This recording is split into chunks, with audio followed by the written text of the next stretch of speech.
Sa ibang balita, sinalaki ng mga pulis ang bodega ng mga umano'y iligal na paputok at pailaw sa Tondo, Maynila. By Saksi Exclusive, si Marisol Abduraman. Kahong-kahong paputok at pailaw ang tumambad sa mga operatiba ng Civil Security Group ng PNP nang salakay ng bodega nito sa Tondo Complex sa Maynila.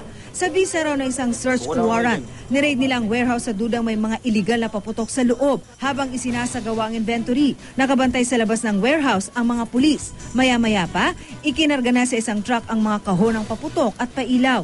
Dadalhin daw ang mga ito sa kamkrami at gagamiting ebidensya. Pinilit mang pigilan ng Cheng South Ocean Trading Corporation ang operasyon pero nabigo sila. Giit ng kanilang abogado, legal daw ang mga ibinibenta nilang paputok at pailaw. I protested kasi sinabi ko, we have the necessary licenses, all the licenses, license to manufacture, license to sell, license to distribute. Are these imported items?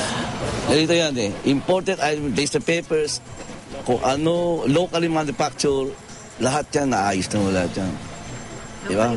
Yes. But we imported materials.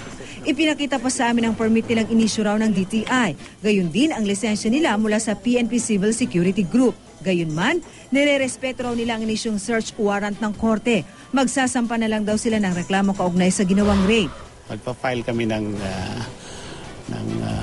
motion to quash the warrant.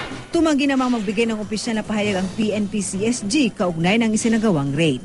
Ako si Marisol Abduraman, ang inyong saksi